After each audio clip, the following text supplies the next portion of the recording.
I'm moving up in the world of booktubing. Hit a new milestone here, and you're here to experience it with me, sort of. Because people are actually sending me books, physical books, for me to read. Sort of. I mean, I wanted a giveaway. But I didn't pay for this book that I'm going to be talking about. They sent it to me. Because of networking, I'll call it.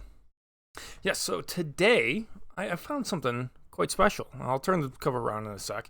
I found basically an indie book. This isn't Iron Age. This is Pulp Revival. This is from Cersova, because I got the winning books from them. I had no idea what this book was. I had no expectations. Actually, that's why I kind of thought it would be bad, because as I've mentioned in previous videos, I kind of hate short stories, and Cersova is mostly known for their short story work. And you can see that in this book, but I'll get to that in a sec. This is a novel. This is the Paths of Cormanor, Cormorant Land. Dyslexia. I genuinely have read that wrong probably every time I've encountered it in this book. This actually is going to be, for 2023, most likely, if I have to recommend someone an indie title other than my own, by the way, link in the description, in one indie title to try out, of all the stuff I've read, this is it. It's not a perfect book, but this is the one I'm going to be shilling, at least for now. I've got some other stuff lined up for later this year. Maybe we can be unseated. But I actually found this book to be a delight. The ending got a little lost in the sauce. It's not a perfect book. I will get to my criticisms of it later, because I know that the editor and probably the author as well are going to be watching this one specifically. And I do want to dig into it a little with why I'm not screaming from the top of my lungs that this is an S-tier book or something, because it's not. This, however, is basically an adult fairy tale that isn't taking the piss. It isn't being all smarmy like, oh, it's a fairy tale, so you know everything's going to be all right in the end. Because, like, last year I read Stardust by Neil Gaiman, I think is the title. And I liked it. Neil Gaiman's a very competent writer. But there was always this feeling of, oh, but don't you know, it's a fairy tale. It's all going to be all right. Everything does not go all right in this story. And before I get into that, let me talk about the structure. Because I mentioned Cersova usually does, or at least I know them, aside from shitposting on Twitter, as a short story pulp publisher. This book is, I want to say like 13 chapters. 1, 2, 3, 4, 5, 6, 7, 8, 9, 10, 11. 13 chapters that are almost standalone short stories. They jump from one character to the next, to the next, to the next, to the next. And each chapter being, the whole thing's about 200 pages, by the way. It kind of fits in your pocket if you have a coat, I guess. Each story is a short story with a beginning, middle, and end, with a drama and a conflict and a resolution. And each of them is a satisfying short story.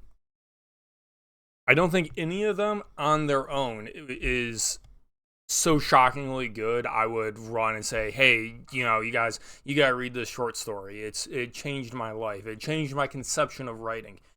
And in fact, some of them were a little mid. Like I was deeply unsatisfied with Winkle the Pixie. That's the kind of spoilers I want to stay away from, though. I'm just telling you now. The resolution to the Pinky thing it was not earned. Okay.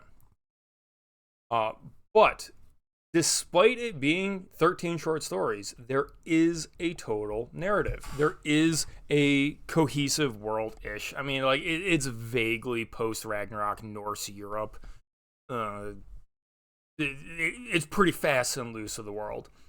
But there is a cohesive story. There is it is a love story that it starts with the prince and, the female lead, let's call her, Amara, meeting each other, having their story, having this adventure with a monster that she has to she dives into the lair under the lake and recovers a magic sword and kills her and saves the prince's soul. And then the prince has to go on a journey to recover part of his soul and learn magic and become a better man with stuff. They meet, they go their separate ways because the prince has to go on a journey, and Then things go wrong back at the manor front, Cormanor. And by the end of the book, you see that the prince has achieved his objective, which is the power to exchange souls between people, and then he's coming back to resolve the driving incident, which is that part of his soul is trapped inside of Amara, which you obviously know that's just a metaphor for they're in love with each other, and like, yeah, it's obvious, but it also doesn't it doesn't lampshade that really, if you know what I mean. But, obviously, the book is coming to a resolution of him coming back and the two of them getting together, even though there are issues with the local Markgraf, other monsters and attacks and wolves and evil genies, basically, although Norse, they're called beasts. There is a shape, there is a total objective, and most importantly, there is a reason to keep going. There is a through line of logic, of escalation, and you know that by continuing to the next story, you will get to a satisfying, hopefully, resolution to this. Which means that this is a collection of short stories that does not have my key problem with short story collections. Because normally, there's no reason to continue, except assuming, taking the gamble again that you are going to like the next short story as much as you like the previous short story. By finishing all of these, you get a full package, which means that you actually have a satisfying book. I can't personally think of any other book I've read where you can actually break it up as every chapter is a different contained short story and they link together into a big book. Maybe that means that the market isn't friendly to that. I can't tell you why that's particularly bad, except for a few aspects. Maybe it's just trends go against it, but there's kind of something to be said for if nobody else is telling stories like this, you probably shouldn't tell stories like this. But I liked it. Maybe all it did was it kind of inspired me because it made me as an author go, I wonder if I could tell a story like this. I wonder if I could construct a rotating camera around this main conflict and keep highlighting it from different angles that have their own pacing and structure and story and excitement. Could I do that? Because there's nothing crazy in this book, but it's executed pretty well. I quite enjoyed The Pass of Cormanor by Jim Breyfogle. It's not a perfect book, though. This is not S tier. Like I said, this is 200 pages. At the 150 page mark, I was confident this was an A tier, and then it kind of dropped the ball in the end. So, when I get into the complaints I have, there are specific spots that I think were just overlooked and neglected.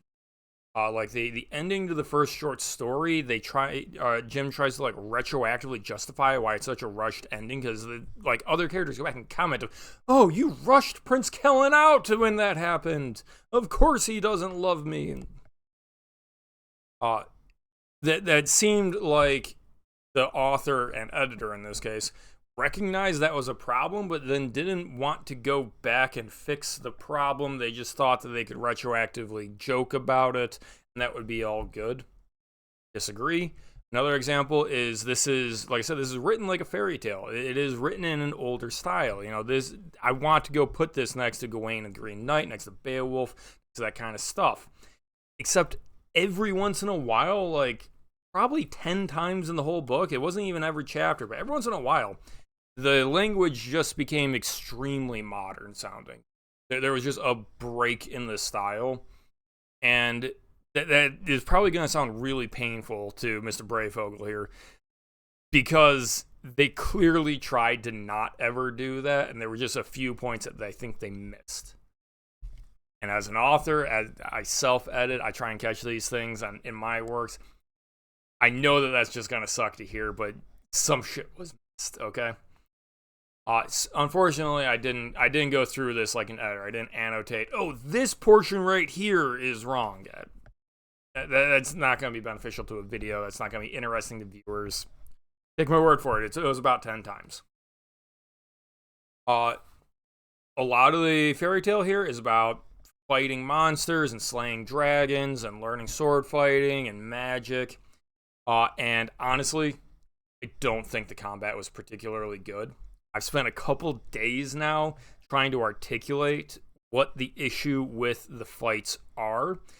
And sometimes it's very obvious. It's because the fight is not confusing. Because like a fight should be chaotic, but the language doesn't encompass a fight, in my opinion. Like one of the monsters is the Shrekin. It's the possibly half-blood demon monster under the water that starts people.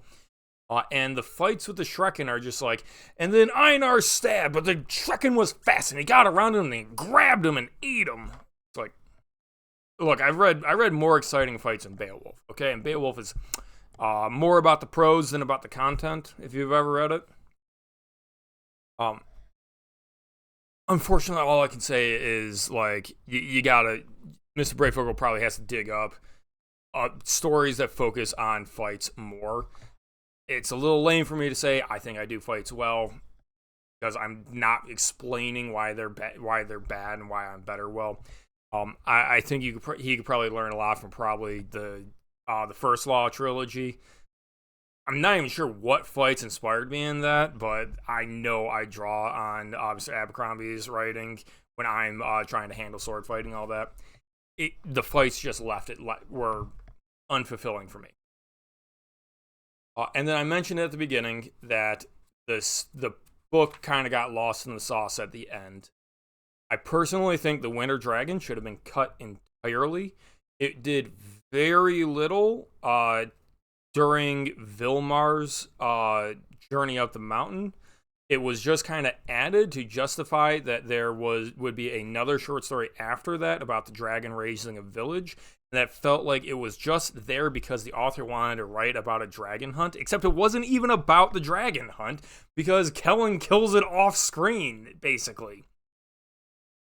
That means that the most dramatic fight was actually in a short story about a neglected child. It means this story wasn't about a fight. It was just in there for a complete tone break, because nothing else about the story really had anything to do with the common folk and, women of low morals. That entire thing with the game warden and this dragon hunt should have been cut, because the demonstration of Kellen being suddenly this great hero, because he's a hero on a journey. He goes and he gets a magic sword and he gets Valkyrie wings and he learns how to use his magic better and he can reap souls. And he comes back as, like, a hero. He demonstrates it in a lame fight, instead of demonstrating it back at the other crux of the conflict. Because while Kellen is having his grand adventure, Amara is being plagued by more monsters, the Shrekin, and then her own local government. She gets forced into a marriage by the most comically evil and stupid man I've ever seen in literature. Like, way too over the top stupid, man. Way too much. And if this had been reworked with the plan to cut the dragon out entirely, which means that there was the other two conflicts in the end, which is dealing with the evil Dis and Vilmar being Amara's the local Markgraf that Amara agrees to marry, so it as a spite, I guess. Because the Shrekin is coming out of the lake. It's an evil monster and kills her cousin. And she says, Vilmar, if you kill the monster, I will marry you. By the way, spoilers. And then, that happens. But the problem is that Amara still has part of Kellen's soul. So he goes and gets this demon to pull it out and eat it. That's all generally fine. But the Dis, who is there to eat half of Amara's soul to get Kellen's soul out as part of this horrible bargain with Vilmar the villain, right? Like that wordplay there, Vilmar the villain. She tricks him under the frozen ice of the lake and then drowns him by confusing him. I'm sorry, that's just not a satisfying resolution to this soul-eating monster. She runs away from it, dives under the water, and he drowns. Now, this could have been like I said, get rid of the dragon. There is now a elder demon god threatening Cormanor. That becomes Kellen's return fight, where it's just like a clear-cut monster slaying, and then you get into the sticky character drama of, well, she did actually agree to marry Vilmar. They do have a right. She can't. He would have recourse if she broke off the engagement and such. Except actually, he's the horrible bastard, and the prince kills him because, right? That's what should have happened. Somehow, the story should have been reworked into that, in my opinion. Maybe there was some goal here to hit 200 words, but that's for this kind of publication that shouldn't be it. So it kind of slipped for me in the end. And most offensively, Sova, whatever your actual name is, base 2 who shit poster. You edited this, so I'm gonna level this accusation at you. How did you release a fairy tale romance that ends with a happy ending, but doesn't say happily ever after? Terrible. But their links are in the description. You should smash the like button. You should drop a comment for the algorithm and YouTuber things. Till then, I've already gone way too long on this video because I like to pass Cormanor, even if it had issues. I'll probably check out more by Mr. Breyfogle. Till then, cheers.